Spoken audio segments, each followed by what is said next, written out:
Hey there, this is John Anthony Francis Wilcox, and today is Saturday, the 26th of October, 2024. How you doing?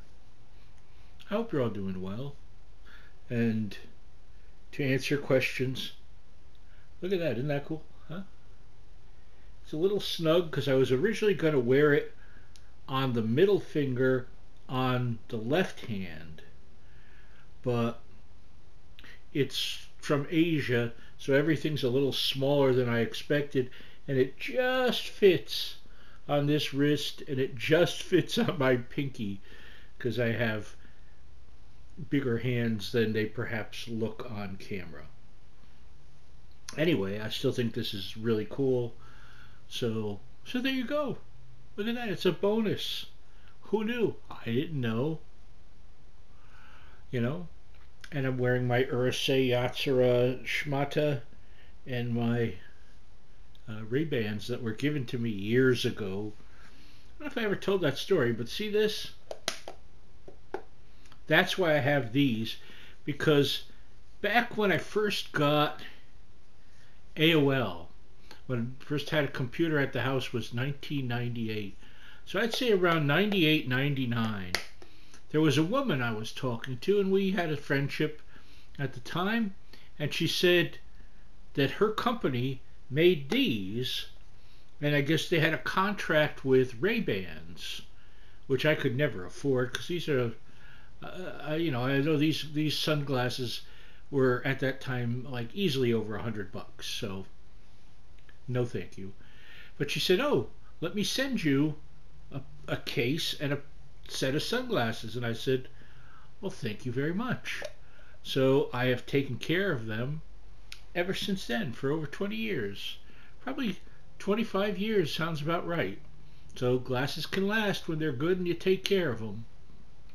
Um, so that's that. What has happened during this week? Let's see.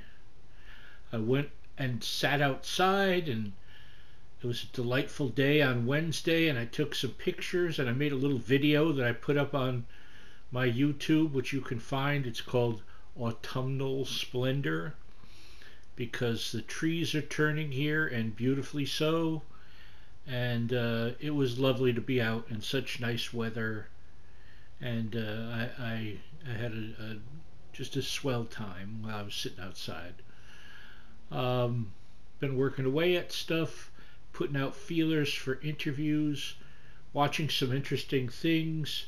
I watched an old black and white episode of The Avengers, the first season with Mrs. Peel, an episode called The Hour That Wasn't, that I'm sure I watched years ago, but I had no memory of it.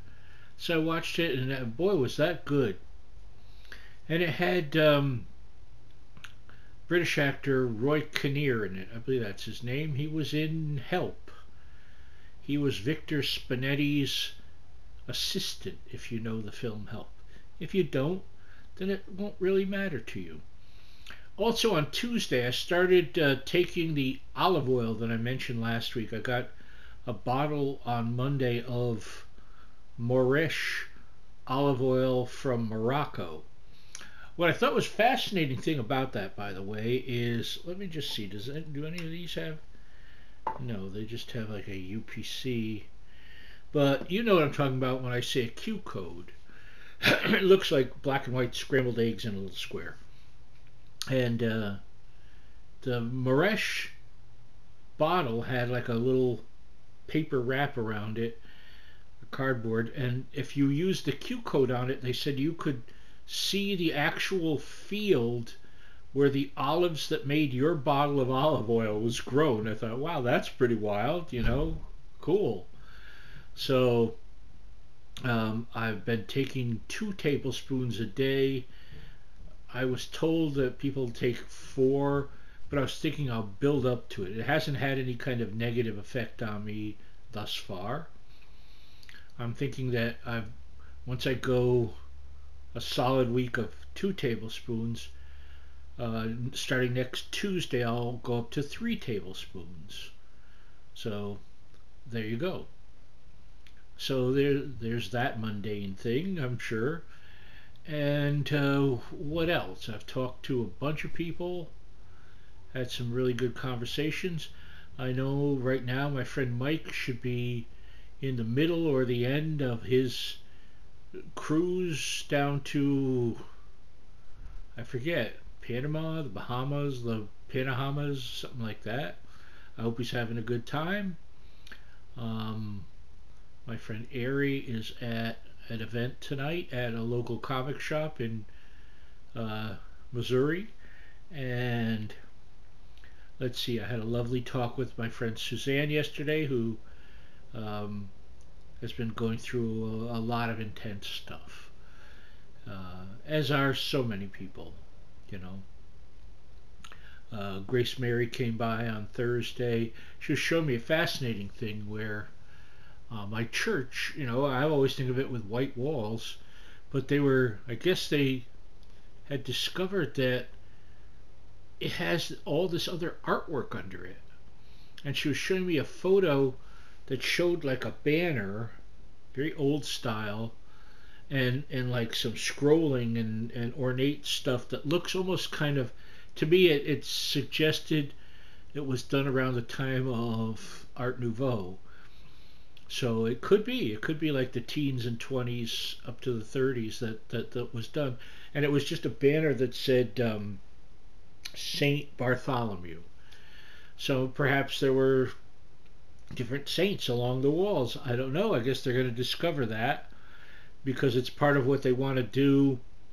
Because in 2026, it will be the 150th anniversary of Assumption Church, which is my church. So that's interesting. Last night on Alfred Hitchcock, it was an hour long, one of the creepiest ones, Where the Woodbine Twineth, which is this eerie story about a doll. I'll just leave that at that. Um, what else? I've been watching a lot of Turkish video. Actually, I've been listening to a lot more like these people that have kind of beautifully remastered old recordings. A lot of Beatles stuff.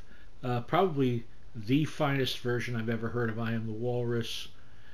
And then just looking into stuff, I thought, well, I wonder if they have this. Someone had done this spectacular remaster of the Genesis album Foxtrot with I first listened to Get 'Em Out by Friday and Supper's Ready. It's just like, that's a packed album. And they just did such a beautiful, better than any version I've certainly ever heard, ever. So that was a wonderful, it's a wonderful time right now to find a lot of things. I know that sounds very vague, but for me, also discovered a band. How can you discover? The band's already been around, but I personally have listened to a few songs from a late 1960s psychedelic Japanese band called the Golden Cups. They've got a great fuzz guitar sound and a wonderful bassist. Whoever that guy is, he's phenomenal.